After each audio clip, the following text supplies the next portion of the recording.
والتفت الساق بالساق إلى ربك يومئذ المساق. الحمد لله رب العالمين، والصلاة والسلام على المبعوث رحمة للعالمين وعلى آله وأصحابه ومن تبعهم بإحسان إلى يوم الدين. أما بعد. Ikhwani fillah rahimani wa rahimakumullah. Kemarin kita baca tentang fasal penjelasan seputar istiwa Allah Subhanahu wa ta'ala di atas arsy-Nya dan tingginya Allah Subhanahu wa ta'ala di atas semua makhluk. Dalam keadaan demikian Allah Subhanahu wa ta'ala bersama dengan hamba-hambanya.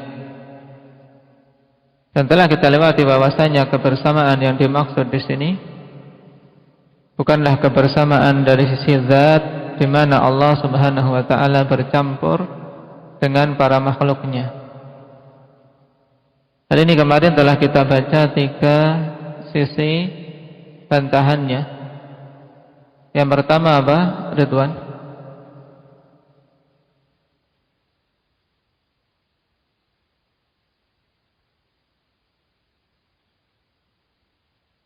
Nah, bahwasanya kebersamaan secara zat itu bukan merupakan keharusan secara bahasa ketika Allah mengatakan wa huwa ma'akum ainama kuntum. Nah, secara bahasa saja tidak mengharuskan lafaz ma'a itu harus bersama dalam suatu tempat. Sebagaimana dicontohkan dalam perkataan Arab apa?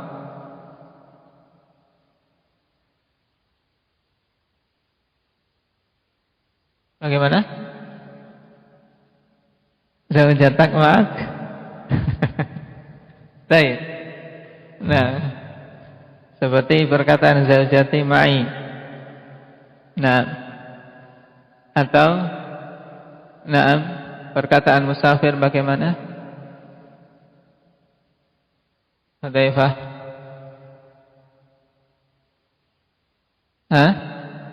Mazilna nasiru wal qamaru ma'ana. Baik. Dalam keadaan rembulan di atas sana tidak bercampur tempatnya dengan orang yang mengatakan hal tersebut. Sisi kedua apa Muhammad? Menyelisih ijma' para salaf. Nah, yang ketiga apa? Wahyu.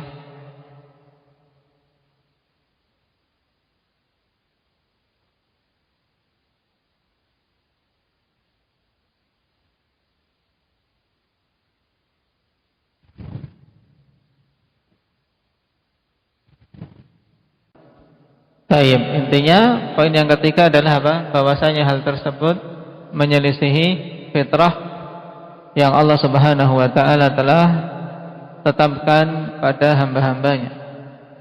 Karena fitrah manusia meyakini Allah Subhanahu wa ta'ala itu di atas. Baik, kita baca al-wajhur rabi'. Anna hadza khilafu ma akhbara Allah bihi fi kitabih wa tawatara an rasulih sallallahu alaihi wasallam min annahu subhanahu wa ta'ala ala arshihi aliyyun ala khalqihi wa huwa ma'ahum aina ma kanu. Sisi yang keempat bahwasanya hal ini yaitu mengakui bahwasanya Allah Subhanahu wa ta'ala bersama dengan makhluknya dari sisi zat, di mana Allah bercampur dengan para makhluk. Ini batil. Nah, sisi keempat yang menunjukkan kebatilannya bahwasanya hal tersebut menyelisihi apa yang telah Allah khabarkan di dalam kitabnya dan yang Rasulullah sallallahu alaihi wasallam telah tegaskan dalam hadis yang mutawatir. Ya, telah mutawatir riwayat dari Rasul sallallahu alaihi wasallam bahwasanya Allah Subhanahu wa ta'ala di atas arsy. tinggi di atas semua makhluknya. Dalam keadaan demikian, Allah bersama dengan para makhluk dimanapun mereka berada.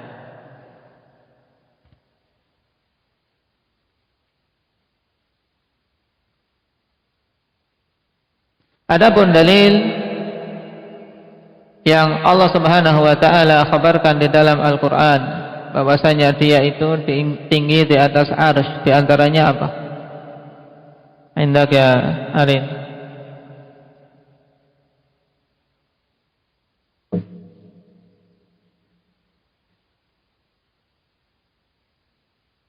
Tsummastawa 'alal 'arsy. Datang dalam Al-Qur'an pada beberapa tempat penetapan bahwasanya Allah Subhanahu wa taala itu istiwa di atas arsy-Nya. Pada 7 tempat di dalam Al-Qur'an. Dan istiwa termasuk salah satu dalil yang menunjukkan bahwasanya Allah Subhanahu wa taala itu tinggi di atas semua makhluk. Dalil yang lain yang menunjukkan ketinggian Allah Subhanahu wa taala. Indak ya Rifki.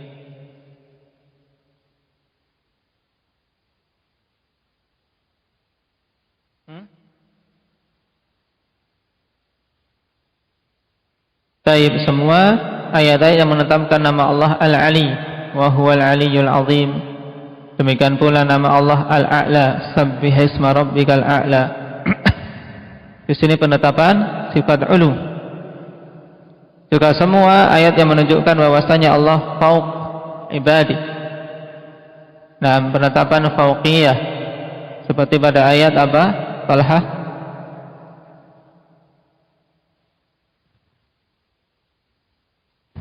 Yang menetapkan fauqiyatullahi tabaraka wa ta'ala. Wa huwal qahiru fawqa ibadi.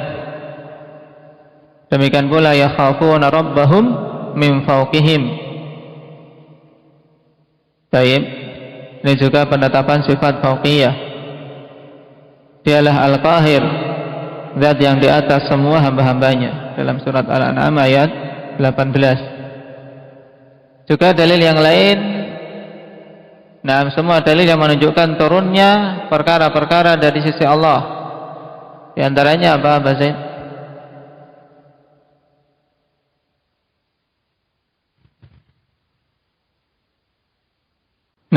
Tanzilul kitabi minallahil azizil hakim. Inna nahnu nazzalna dzikra wa inna lahu lahafidhun. Turunnya hal-hal tersebut dari sisi Allah menunjukkan Allah itu tinggi di atas. Juga sebaliknya, naiknya perkara-perkara kepada Allah, seperti ilaihi yas'adul kalimut thayyibu wal amalus salihu yarfa'u.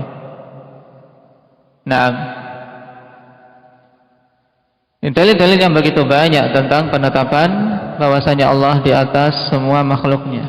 Adapun hadis telah mutawatir, dikatakan di sini yang menetapkan bahwasanya Allah Subhanahu wa taala di atas.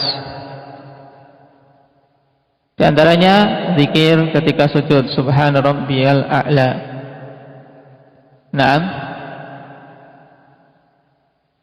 Kemudian hadis tentang kisah budak perempuan ayan Allah, ketika ditanya Nabi sallallahu alaihi wasallam, dia mengatakan fis sama. Dan banyak yang lainnya lagi. Baik. Qala rahimahullahu ta'ala wal mutawatiru minan nususi huwa ma rawahu jama'atun tuhilul 'adatu tawatu'ahum 'alal kadhib an mithlihim minal ibtida'i ilal intiha.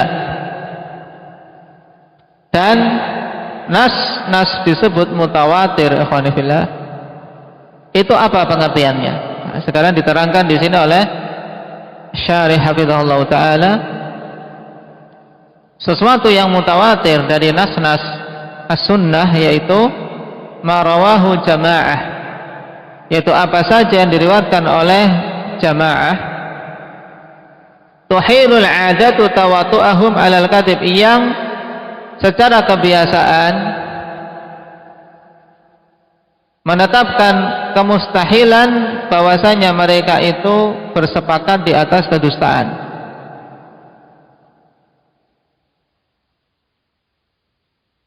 Al-mithlihim, dari perawi-perawi yang semisal dengan mereka, yaitu dari jamaah terus. Nah, jadi masing-masing tabaqat, dalam tabaqat sanad itu semuanya jumlahnya yang banyak, yang tidak mungkin mereka bersepakat di atas kedustaan sampai selesai sanad. Ini hadis mutawatir. Sehingga perkara yang seperti ini keadaannya tentunya sedikit atau banyak? Sedikit atau banyak ya seperti ini Umar? Hah? Banyak. Sedikit. Nah, baik. Hadis-hadis yang kondisinya seperti ini sedikit, dan kebanyakan hadis Nabi Sallallahu Alaihi Wasallam ya kategori ahad. Oleh karena itulah ahli bidah dari kalangan Mu'tazilah dan yang lainnya menggunakan pembagian ini mutawatir dan ahad, intinya untuk menolak sekian banyak hadis yang datang dari Nabi Sallallahu Alaihi Wasallam tentang sifat-sifat Allah Subhanahu Wa Taala. Dan mengenai istiwa di atas arsy mutawatir, tapi dalam keadaan demikian mereka tetap tidak mau menerimanya. Sehingga teori Khanifiyah yang mereka buat bahwasanya mutawatir diterima dalam perkara akidah sedangkan ahad tidak, itu mereka selisih sendiri. Wal ayatu wal haditsu fi hadza katsiratun minhal ayatul lati dzakaraha al musannif rahimahullahu taala. Dan ayat-ayat serta hadis-hadis pada perkara ini banyak. Di antaranya adalah ayat yang disebutkan oleh musannif rahimahullahu taala. Wa qaulul musannif rahimahullahu taala wa huwa subhanahu fawqa arsyihi raqibun ala khalqihi muhaiminun alaihim muttali'un alaihi. Dalam keadaan Allah Subhanahu wa taala di atas arsy-Nya, raqibun ala khalqih, mengawasi makhluk-makhluknya. Muhaiminun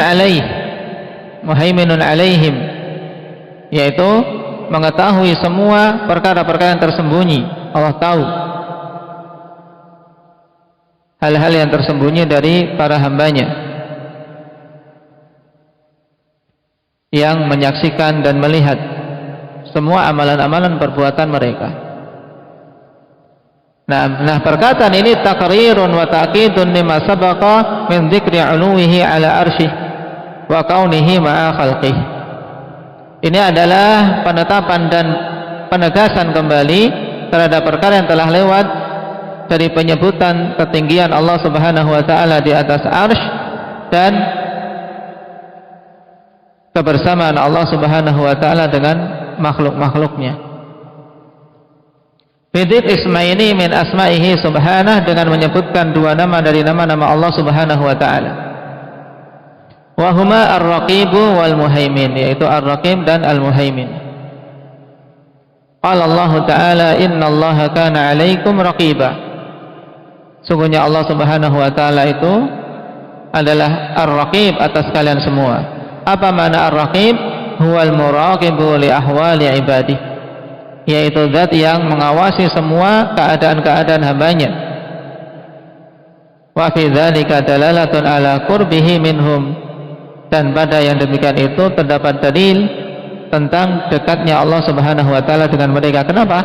Karena si hamba tidak mungkin bisa luput dari pengawasan Allah Azza wa Jalla. Wa qala ta'ala huwallahu alladzi la ilaha illa huwal malikul quddusus salamul mu'minul muhaimin. Dialah Allah, zat yang tidak ada ilah yang hak untuk disembah kecuali Dia. Al-Malik, Al-Quddus, As-Salam, Al-Mu'min, Al-Muhaimin. Ini syahidnya. Dan nama-nama ini telah kita lewati dulu dalam pembahasan Asmaul Husna. Nah, Al-Quddus dan As-Salam dari sisi penunjukan sifat hampir sama, yaitu menunjukkan apa? Indak ya Ukasha.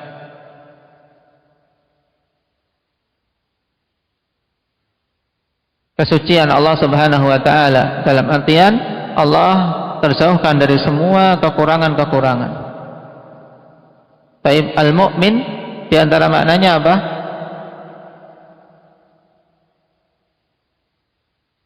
Nabil, yang memberikan keamanan kepada hamba-hambanya, yang membenarkan rasul-rasulnya dengan menurunkan mukjizat-mukjizat dan yang lainnya. Al-muhaimin, wal muhaimin huwa syahidu ala khalqih, yaitu zat yang melihat semua makhluk-makhluknya, al-muttali ala a'malihim, yang melihat amalan-amalan mereka, ar-raqibu alaihim, dan yang mengawasi mereka semua. Jadi hampir sama antara ar-raqib dan al-muhaimin. Ini menunjukkan dekatnya Allah Subhanahu wa taala. Tapi Allah Subhanahu wa taala bersama dengan kedekatannya dengan para makhluk, dia tinggi di atas arsy-Nya.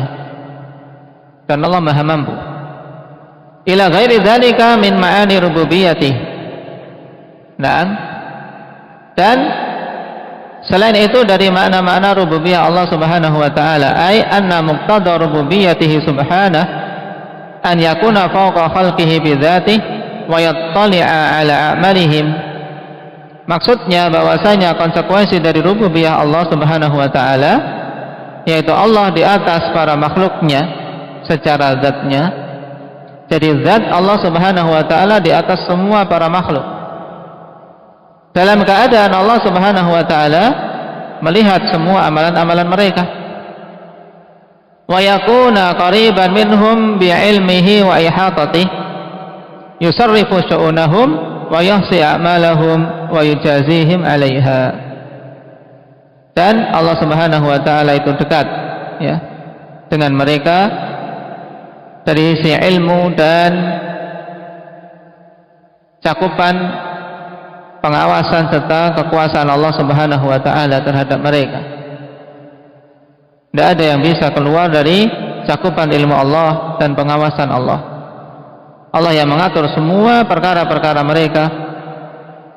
Naam, mencatat dan menghitung semua amalan-amalan mereka serta mengganjarnya sesuai dengan apa yang mereka amalkan.